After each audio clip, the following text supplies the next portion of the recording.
Ladies and gentlemen, I salute you all in the name of the Almighty. Daniel Walusimbi is my name, the legitimate FUFA president.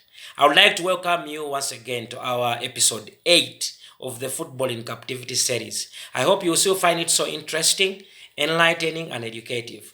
I also hope that you will share this information with your networks. As promised in our previous episode, today's episode is about the role of Ministry of Lands and Urban Development in the continued existence of these fraudulent schemes or illegalities, where Scoreline Investments Limited continues to hold out as FUFA at the National Association. I know many of you wonder what role has the Ministry of Lands played in the continued existence of these fraudulent schemes. What has been the role of Ministry of Lands in the continued existence of this fraudulent scheme? For starters, we need to understand that when they enacted the statutory instrument, these are the regulations that outlawed Scoreline Investments Limited, formerly trading as FUFA Limited, or private limited companies from running as national associations. And Regulation 44 of the regulations, National Council of Sports regulations. The only legal status that was acceptable was to register as a trust. All national sports associations were supposed to register as trustee bodies. Like I told you earlier in our episodes that no one can own sport in Uganda. You can only run in trust of the public. So all national sports associations run sports in trust of the public. That's why they are being regulated. So we need to understand that the incorporation of trustee bodies are done in the Ministry of Lands. And that is how they come into all this fracas. All trustee bodies are incorporated in the Ministry of Lands. But it's very unfortunate, and it really saddens me that the Ministry of Lands, actually, the two former ministers of lands, Honorable Daudi Migereko and Honorable Betty Amongi, allowed themselves to be part of all this fraud. It is so unfortunate that they chose to connive with the fraudsters to continue to defraud or to swindle taxpayers' monies and defraud the unsuspecting public. It is so sad that the persons that were entrusted with the responsibility to protect Ugandans through the implementation of the law, they are the people that chose to champion the defrauding of the unsuspecting public and also the swindling of taxpayers' monies. Kyenyamiza nnyo nti the whole ministers, they chose to be part of this fraud okwongera okufera bannayuganda. Naye ng'ate omulimu gwabwe omukulu ennyo gwali kwa protectinga bannayuganda nga bakozesa amateeka. Era beekobaana ne beeyongera okwongezaayo obufere obwo. Nga bwe munaalaba maaso eyo nga mbayisa mu nsonga zino. N'ekyennyamiza nnyo the whole ministers abaali badde ekyokulabirako ate nabo beekobaana okwongera okufera bannayuganda. Let me briefly take you through their fraudulent actions that have hugely costed and that are still costing our beautiful game and even as a country at large. For starters, when they were when the regulations outlawed FUFA Limited, we were supposed to register. All national associations were supposed to register as trustee bodies. Remember, I showed you all the process that we passed through and how I became the legitimate FUFA president. In all that, of course, you had to go and do a national gazette, call an extraordinary general assembly, members come and vote, and then you would go and register your trustee body in the Ministry of Lands, which we did. And on 25th September 2014, just 9 days or 10 days, 9 or 10 days, before the deadline of all people were supposed to apply to National Council of Sports. Honorable former Minister Honorable Daudi Megereko gave us a certificate of incorporation as a trust. This is his signature, and this is a stamp of Ministry of Lands. So we got a certificate as a trustee body. But it's unfortunate that secretively he connived. Actually, I would say that he was compromised. He issued another certificate claiming that it was on 14th October 2014, after even the deadline that we had submitted into to National Council of Sports. The same Daudi Migereko writes another certificate secretively because they hid it. Not until we got some people who informed us about all these fraudulent actions that we had to take them to court. But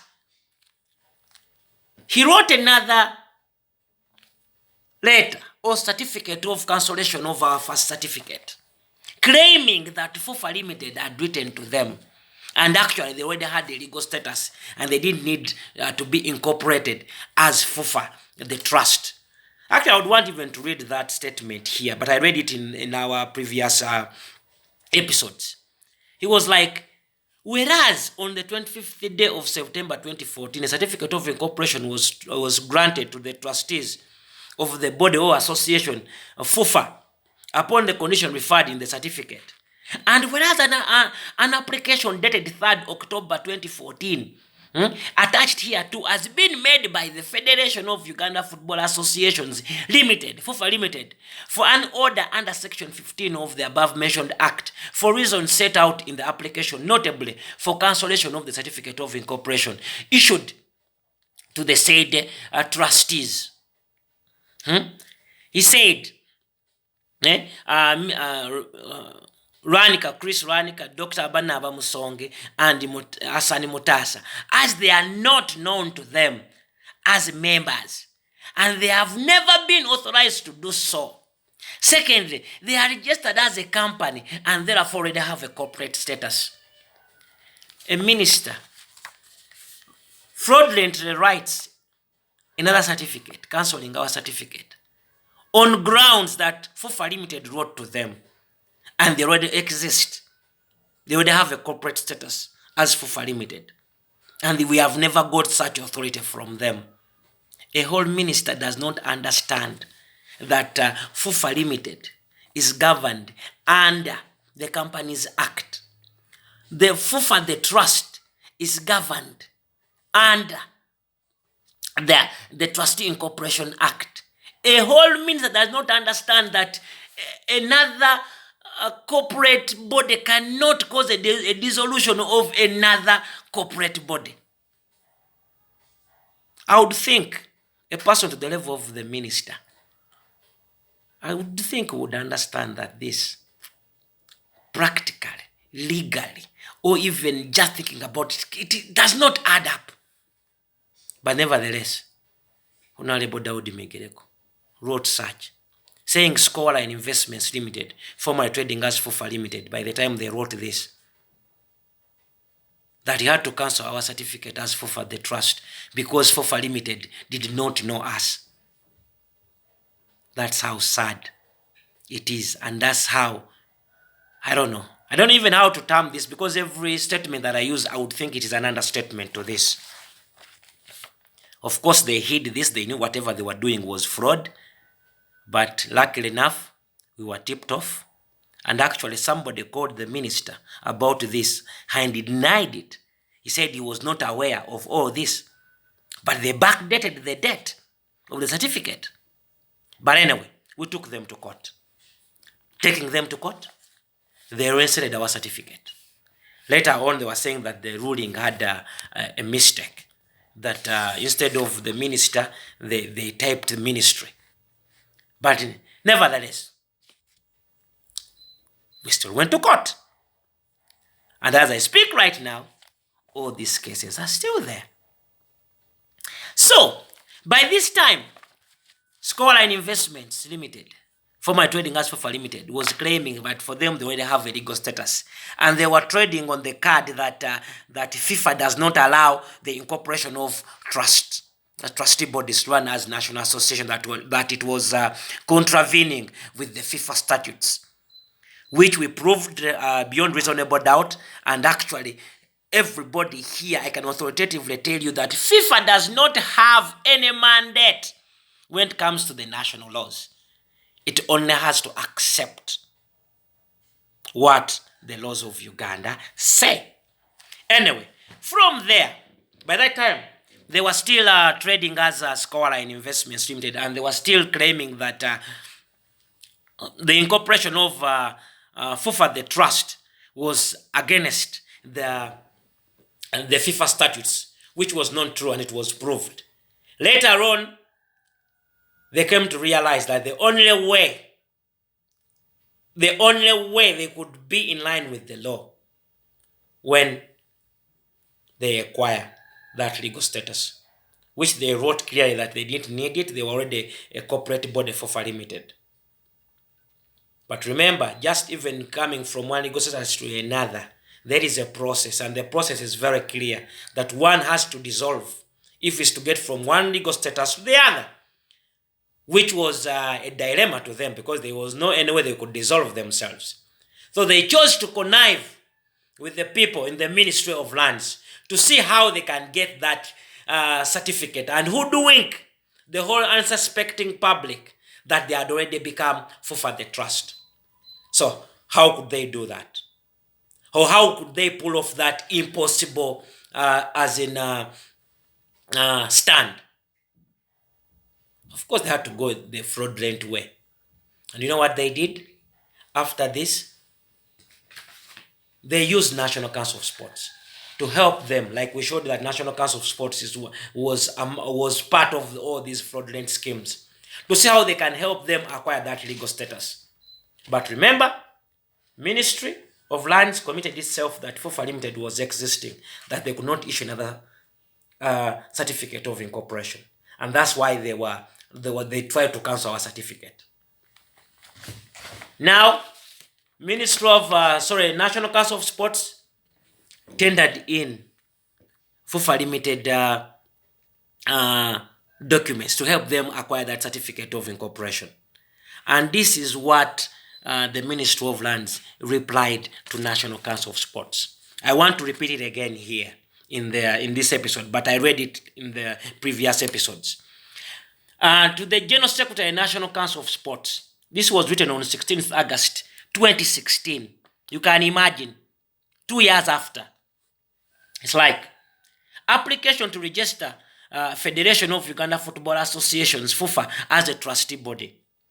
The above subject matter refers, we acknowledge receipt of your reference dated 10th August 2016, forwarding the documents of the Federation of Uganda Football Associations to our ministry to be registered as a trustee body. I would like to draw your attention to a suit in court under miscellaneous application number 621 of 2016, arising from miscellaneous application number 515 of 2016, arising out of miscellaneous application number 529 of 2015, arising from miscellaneous cause number 166 of 2014, by the same body, together with Mr. Ranika Embugabanaba Musonga and Mutasa, against the ministry for cancellation of the certificate of incorporation earlier issued. Proof that we took them to court. Also, they acknowledge. They say, this office was issued with an interim order dated 30th June 2016, staying the execution of miscellaneous application number 529 of 2015, arising out of miscellaneous cause number 166 of 2014, and restraining the registration of FIFA Limited. Which order the applicants must be aware of. A copy is attached here too, to ease of reference. For ease of reference. This is therefore to inform you that the application cannot be entertained until the matter in court is disposed of or otherwise settled. The Ministry of Lands writes to National Council telling them that they cannot entertain such because there is an interim order restraining them from issuing another certificate. Not until these court cases are out of court. But here we are today. This is a certificate issued now by the former minister, Honorable Amongi Betty, on 17th December 2016. That is another certificate of trust that was issued out. But the same ministry wrote saying that FUFA Limited or Scoreline Investments Limited was still existing, which was even totally wrong, even to state such I don't know, by illiterate submissions. But right now, here. So now the questions we need to ask ourselves is, were the court cases they were talking about here, the Ministry of Lands, were they disposed of? The answer is no. They still exist up to date. But the same ministry which was claiming that they are court cases that cannot allow them to issue another certificate, now they have another certificate that was issued out on 17th, allegedly, because I don't think this is also fraud, on 17th December 2016, signed by Honorable Betty Amongi. You can imagine. They would go against a court order just to help their fraudulent scheme. Secondly, when they were cancelling our certificate, they claimed that FUFA Limited existed and they didn't need any other corporate status. That's FUFA Limited. Is it the same as FUFA the National Association or FUFA the Trust? The answer is no. And right now, as I speak, Scoreline Investments Limited, when you ask them about their legal status, they tell you that they are this, incorporated on 17th December 2016. 2 years after the deadline of application for NCS recognition. 2 years after, that's when they came into existence. This is all fraud. But also, Ministry of Land accepted to be used or to be part of the fraud. It is so sad. Chenyamiza. To the whole ministry. Bekobana. Okufera bana Uganda. Ngaba claiminga. Inti FUFA Limited, inti weri, inti yate basobola kola ki. But this is a private company. And they went ahead to say they could not issue another certificate because there are court cases and there was a court order, which is true.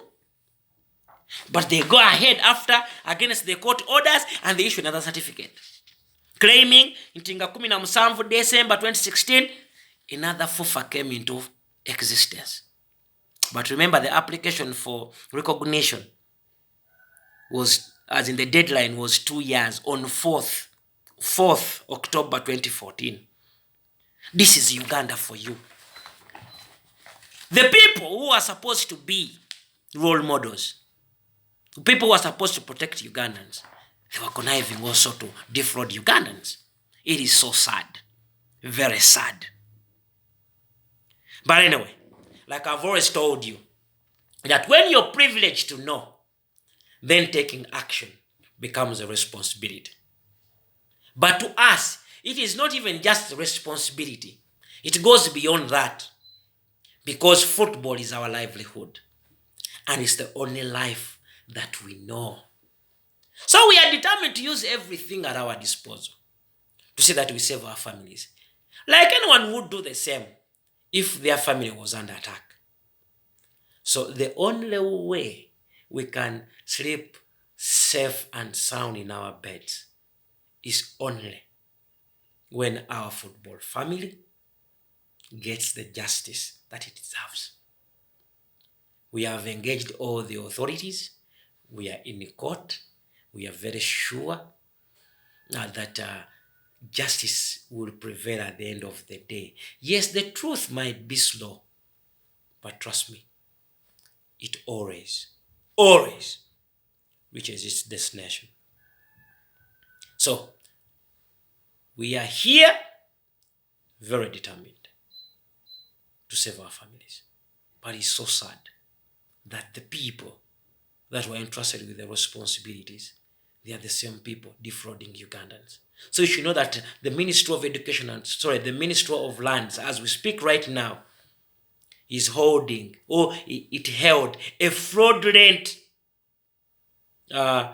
process of issuing a certificate to somebody where there is no any backing document, even because to get even this certificate, there must be a process that you must pass through. And one of them, it is to have a national gazette, make conduct an extraordinary general assembly, make elections, and also have a constitution which has a trustee clause in it. But the constitution you have, does it even have a trustee clause? This is all fraud. And Ugandans, wake up! This is not Walusimbi's matter and his few friends. This is a national matter. For your children or grandchildren to come, this is the time we need to act. Now is the time. Some of us, we stood firmly because this is our family. But I would want to call upon everybody to take the responsibility to see that we save our beautiful game. Why would you empower a few selfish individuals at the expense of the whole nation? It still baffles me up to now. It really baffles me. But anyway, like I told you, we are not going to rest, not until football gets the justice that it deserves. So my beautiful people, allow me to end here our episode. And I hope that I will catch up with you in our next episode on Monday, when we shall be talking about the role of FIFA in the continued existence of these fraudulent schemes or illegalities. So, my beautiful people, be blessed. Cheers. I remain Daniel Walusimbi, your legitimate FOFA president.